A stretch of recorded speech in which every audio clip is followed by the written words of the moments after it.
Okay, Darkest Dungeon, Stygian difficulty.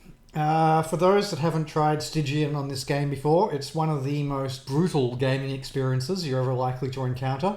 They up the difficulty massively, obviously, as you might expect. They make it enemies hit harder and more often, and it takes more resources to advance your guys, etc., etc. But there are two big changes to the base game. One, there's a graveyard limit. Excuse me. A graveyard limit of, I believe, a dozen. So you lose a dozen guys and that's it, your run is over. But more importantly, they also introduced a time limit. You have 85 days to complete the entire adventure. If you get to 86, day 86, that's it, you lose. In later patches, they upped this to level 100. They did this because they introduced some more bosses to defeat along the way, and it is a very restrictive amount of time to be able to complete the game in. You don't have to push every dungeon to the absolute maximum. You do have a little bit of leeway. If you see an item in a short dungeon, you can dash in and grab it for a day. But if you lose characters by mid-game or end-game, you don't really have time to level up some new replacements and get them through. So it's pretty much a beginning to end. You want to make it through in one shot, intact. Okay, so we've jumped straight into a new game. You might have noticed that I spoke to the ghost at the tree and gave myself a whole lot of stress. This is deliberate. The first trick that we're going to be exploiting is in the forest.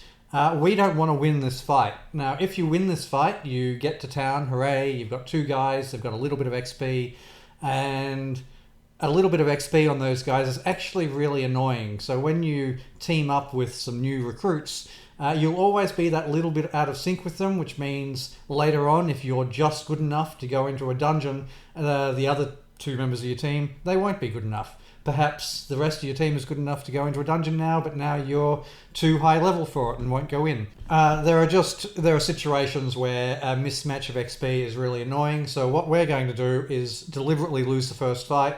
And as you can see, we're quite tanky actually at this stage of the game, at least compared to these two beasties that we're up against, who will take forever to kill us. So talking to the ghost and getting our guy halfway to a heart attack, that's just to speed things up. Okay, so once we get to town, for just day one, this won't happen every time, we're going to have access to 4 new heroes. That will be our team. We'll level them up, and we'll push them to the absolute maximum in day one. You'll see why and how shortly. And then come day 2, we hire an entire new fresh team of heroes, new 4 guys, send them in. By the end of day 3, we'll probably be by the end of the video by then, but the plan will be becoming clear. So essentially what we want to do is really push things early game. We want to get as much money and as much loot and resources and all the paintings and scrolls and all that sort of stuff that we can early game while we can, because late game you want to be just rushing through dungeons. If you see a fight that's potentially too hard for you, yes, you can stay and fight and maybe you'll get lucky, and if you keep on pushing it, you're eventually going to lose a guy and that's it, your run's over. So later on, if you're up against a tough fight, you just leg it. You leg it away all the way through the dungeon, you beat up the boss at the end of the dungeon and you leg it out. There is not really enough time for massive amounts of loot. Okay, so our 2 guys here are nearly at the end of their rope. Another reason, I'm sorry, to get rid of these 2 adventurers, the guy in plate mail here, or in full armor, he has a negative quirk, kleptomania, and that is really annoying to work around at early levels. It takes away so much loot. So yeah, we're just going to fix that by having him die. Sounds a bit cruel, but there it is. Okay, so obviously we're going to have no control over the adventuring party that we get day 1. This is sort of pre-day 1, become the first day of actual adventuring through ruins and such.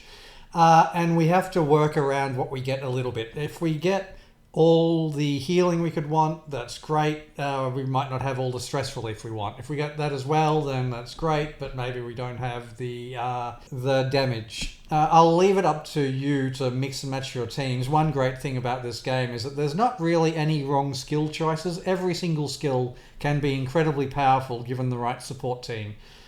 Here is this guy here, just for those that don't know, gives a bunch of quest goals. One of the goals is, a dozen or so of the goals, is each class get the class to level 6. So if you want 100% completion, which is what we're going for, obviously, on Stygian mode, why would you try to complete the game as just 10% completion? Go for maximum.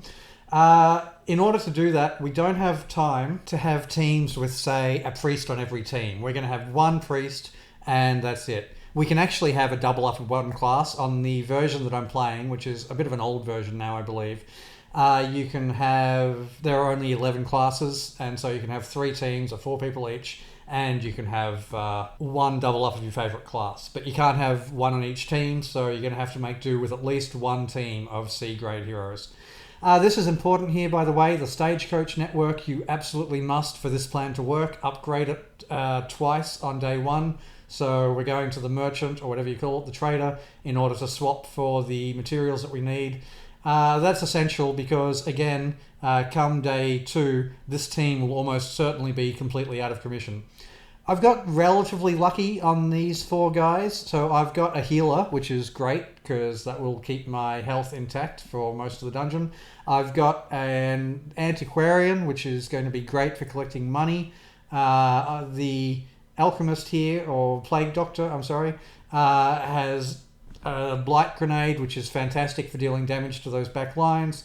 And we've got another highwayman, which, I mean, they're not my favourite class, but they're certainly solid. They can deal the damage when they need to. For this team, obviously stress is going to be the major problem for me. I'm going to push the dungeon until my stress pushes me out, essentially. I do recommend for provisions, you can take whatever you like, but taking in lots and lots of food. There is a reason for this. It will become clear. I won't go into it now, but pretty much buy maximum food before you go into a dungeon. That's early game, almost always a good tip. Late game, you should have the money to buy a little bit of extra food over what you think you might need. Yeah, we're always going to be taking in a lot of food because it really sucks if you get a I need food and you don't have it. You stress out, you cop damage. It's just bad.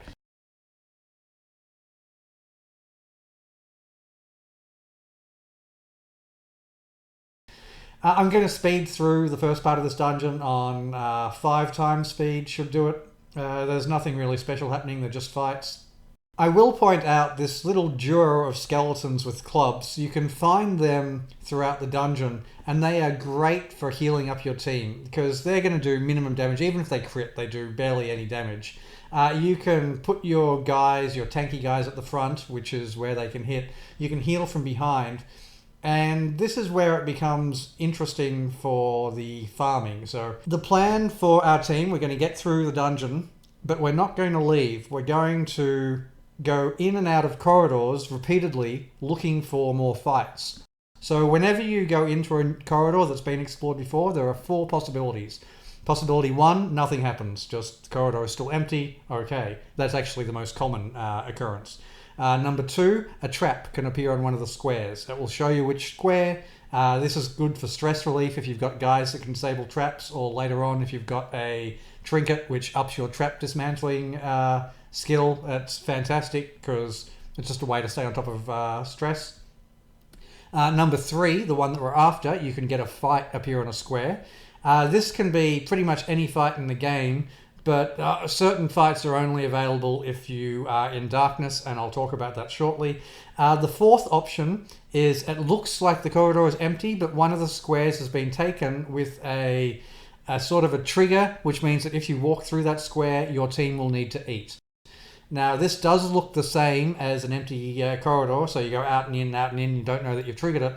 You can sort of figure out that that's happened after if you go in and out of a corridor, say, 20 times and it still looks empty, chances are a few of the squares are filled with the trigger for food, needing to eat option. If you step through one of these, you'll need to eat, but all the other ones in that corridor will disappear, so you can clear the corridor again and start searching again. I'll show you this shortly after this fight. In fact, I'll slow things down a little and you can see going in and out of the corridor. It doesn't cost any movement, it doesn't cost any stress, it doesn't cost any time essentially, so you can do it pretty much until you see a fight, go fight, continue on. Why I was talking about your teams before, you want, if you get a team that's amazing, so let's say you've got a healer, a stress relief guy, like say a Jester, you've got someone that can attack multiple squares up the front, like say the Abomination, you've got someone that can attack multiple squares at the back, say your healer is a occultist perhaps, and then you've got someone that can move around freely amongst your thing, like a grave robber. That would probably be the ideal team, those four. Then you can do something interesting with the combination of searching corridors for fights and those two skellies that I showed you earlier, or any fight where you're not in any danger. So two bowmen at the front, for instance, where all they do is bayonet jab, and that does almost nothing. You can do something interesting. You can get your team down to no stress and fully healed, and remember there's two enemies, so there's not going to be any danger of them summoning reinforcements. You then deliberately, like we did in the first fight in the forest, pass turn on one of your guys until he's stressed out, and this will trigger a quirk. Negative or positive, an affliction, not a quirk, quirks are a different thing in this game, an affliction. Now if you get a positive one, hey, great. If you get a negative one, you can sit there healing his stress over and over with your Jester or whoever it is, get him down to 0. When you get to 0 stress, that negative affliction will go away and you can try again. And you can try again and again and again until you get a virtuous result. And you can do this for all 4 characters. Now this takes a long time, so obviously there has to be a big payoff for it. Here I have encountered in my corridor, by the way, 2 more of those club skellies. It's quite common early game in the ruins. There are equivalents in other dungeons. I'll let you decide what the easiest fights are, the ones with no threat. Back to it though, you can scrounge up 4 guys with virtuous. You can then let your torch go out and do this dungeon trick. And the fights, you can spawn a Shambler fight. And Shamblers are those guys, you'll know them when you meet them, only ever encounter them when the lights are completely out, or if you go to one of those altars where you put your torch out in it, essentially, and then it looks like a bit of a galaxy spinning background, and they are incredibly tough. But with the right team and the right preparation, that is 4 guys that have gone virtuous on you already, they are quite farmable, and they drop artifacts, and you can get, you can do all 5 in a dungeon. I believe there's only 5 artifacts. You can do 5 shambles in the one dungeon, and because between the fights you go find a couple of skellies, you turn the torches on, you find some skellies, you go, hey, great, now I heal up, I de-stress. Okay, let the torches go out, go find another shambler. Again, extremely time consuming, but it is perfectly possible to come out with all 5 of the major artifacts by about day 3, and this will set you up so incredibly well for mid-game. Again, late game, yes, there are going to be some boss fights and the artifacts are going to help, but we're not going to be fighting very much late game. All our fighting is pretty much concentrated early game. As you can see, there's no limit to how many fights you can do in a dungeon. The limit is just by how much patience you have. Eventually, your inventory will be full. The ideal takeaway at the start is the paintings and the shields and the statues and the scrolls, or the writs or deeds or whatever they're called. But a lot of money is useful as well. The antiquarian is fantastic for collecting money because he can pick up those artifacts and statues and stack them quite high. One thing I will mention, you may have noticed that I've been leaving behind the altar in the middle room here, and I'm carrying around my flask of holy water.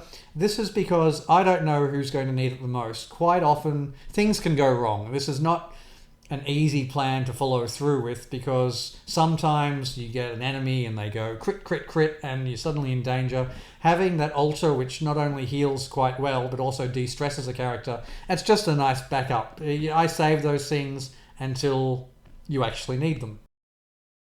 Okay, so this team, as I mentioned before, is almost certainly going to have to leave the dungeon due to stress, not due to... they've got healing, quite a good heal on their side. The healer can heal 5, which is more than enough for the first dungeon, and the antiquarian can ensure that they can carry lots and lots of gold and treasure out, so they're not going to run out of room. It's almost certainly going to be a stress problem. Every team that you get is going to have their own reason for wanting to leave. I suggest after a day or 2, So day 1 we go in, we get, I think it's 2 XP for a small dungeon, maybe it's 4. It's been a while, I'm sorry. The charts are online and easily accessible. We do a small dungeon with this team. We do a small dungeon with day 2, a fresh team, while this team heals up in town. Day 2, hopefully, we'll come out with someone de-stressed. We should get someone that can handle stress on day 2 on the team. And then we can start mix and matching teams while we slowly hire up the C team. You know, every time in the caravan there's someone available that we don't already have, we'll hire them and stick them towards another team. When we get all 4, we can try and catch them up on XP.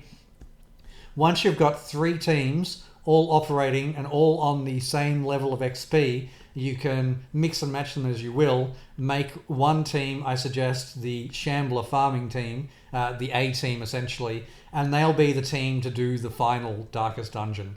So for those that haven't actually played through the main game yet, which I believe is required to unlock Stygian mode, at least it was when the game first came out. I don't know if that's still the case. You have to go into the main end game dungeon 3 times with 3 different teams. Once a team has been in, they go, holy crap, I'm not doing that again. That's a nightmare. So long, thanks for all the money. So you have to level up 3 distinct teams. The first team to go in gets it a lot easier than the third team to go in. So I suggest grading your teams from the rubbish team that can barely handle dungeons, just scraping through, up to the alpha team, which again farms up the Shambler and will be used for your day 3 Darkest Dungeon run. Okay, so I had to use the altar there because my guy had been copying a bit of a beating. Again, I'm just fast forwarding because you can figure out what's happening. It's more important that I actually run through the tips. Speaking of tips, it's time to talk about what to do when you're actually in town. So one thing which you may not have experienced even if you've played through the entire game, because it is a random event, is when you send someone to the tavern, it is possible that you lose either a trinket or an artifact from your team. It doesn't have to be on that person. They can lose it at the betting table. I don't know the exact reason for it. I think there might be a couple of causes. So a good tip is to never go to the tavern unless you absolutely have to. Like, yes, there are, I believe, some negative quirks which say we'll only go to the bar, is an alcoholic or something like that. But if you can get your guys to pretty much live at the chapel for de-stressing when in town, that's a good thing. So when we go back to town, and I'm starting to run out of loot space here, but I've got a little bit more. I've got 2 spots worth of food and another spot worth of junk I can throw away. But anyway, we'll be going back to town soon. When we do, we're going to level up the Abbey, and I prefer the middle level of the Abbey for the price, bang for buck. I think it's the best cost-efficient method of de-stressing. You can get, once you've leveled it up all the way to the top, it gets rid of almost a full bar of stress, and it's, well, really quite a good deal. You may think that I've been a little bit finicky, by the way, in ordering my treasure here, leaving all the, you can see it's quite well ordered. This is actually because I've had it before where I exit the dungeon thinking, oh yeah, I've got no more room. And then I find that amongst my bottom row between a couple of gold piles, I've got a key or something, and it's just a blind spot, and it's better to be sure. You don't want to leave a dungeon too early. Every little bit of treasure now is something which you don't need to get later in the game, and that is a huge edge. Okay, so I've covered the forest tip for getting rid of the starting guys. I've covered the running through corridors over and over again to keep on respawning fights and just getting infinite amounts of loot early on. I've covered what to do in town, and the builds I leave to your discretion, but I will suggest that late game, dodge is really quite good. There are enough artifacts, artifacts are the rare things that you get off Shamblers and the like. There are enough trinkets which give dodge that you can get a decent amount. Eventually, if you've got, for instance, high initiative and high crit, yes, you're going to win a lot of fights early on, but the enemy is going to get a shot eventually. One day you're going to miss, or they're going to roll well for initiative or something, and if you're up against an ogre with a tree branch, kathwack, and that's it, you're risking your character dying. If you've got high protection, yes, again, you can probably soak massive amounts of hits, but you're going to come across a fight where Again, the ogre with the tree branch is the best example I can think of that springs to mind. They can do so much damage that it doesn't really matter what your protection is. You can have 80% and you can still fall over flat depending on what tier dungeon you're in and the exact scenario. So yes, I suggest dodge because it's never not useful. Later on, I really do run away from a lot of fights. Here I am having to choose my treasure, by the way, so almost certainly time to leave the dungeon. I think one more fight is pretty much what I'm thinking at this point, and I'll replace some gold with whatever treasure I can, and then... No, in fact, I've decided to just run away. If you had a look there, actually, I did cop a couple of death rolls, which that's probably showing that I pushed it a bit too far. But it's only day one. It doesn't hurt to be greedy. At this stage, if we restart, we've lost all of an hour's playtime. That's nothing compared to how long it's going to take you to play all 84 days. Realistically, you can win in about 70. But yeah, 84, you don't have too many days to spare.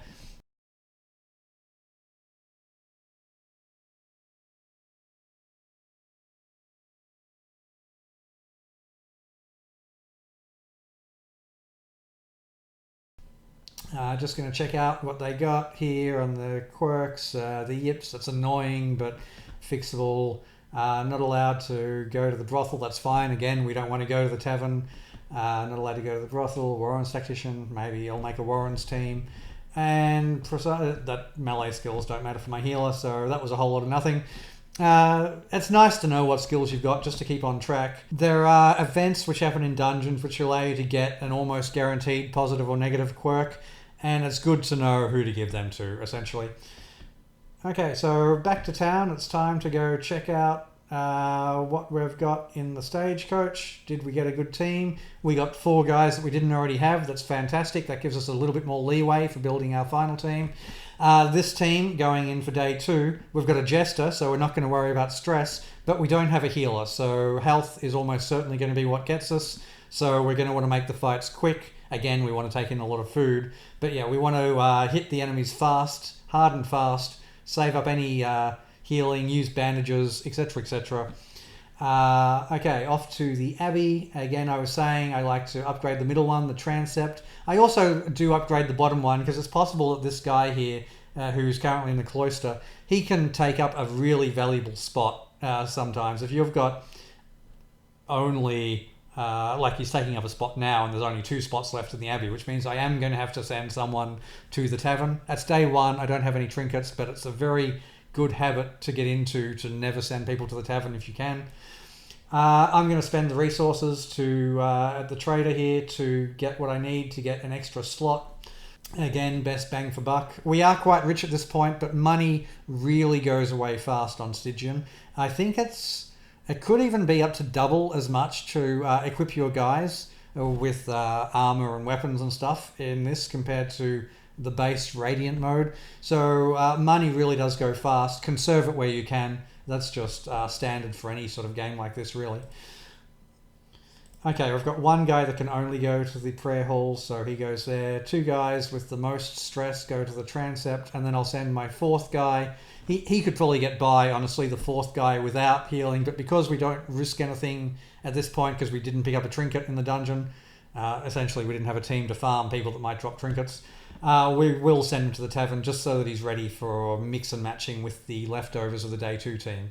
Whoever comes out of the day 2 team with no stress, I can mix and match with the day 1 team, and I can make, in fact, with a healer and a jester and an antiquarian and the best damage dealer there is probably the Hellion. That would make a possible Shambler farming team. It might be pushing it a little. I am risking a trinket, by the way, I'm sorry, but it's a rubbish trinket. I don't care about this. -2 dodge, I would never wear that. Plus dodge trinkets for me only.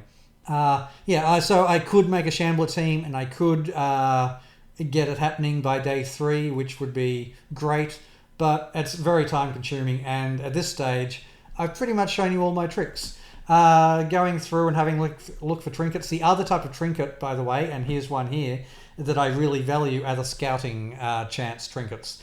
trap removal and scouting, if you can get that into one trinket, you can pass it around your team with trap removal and that will heal up stress.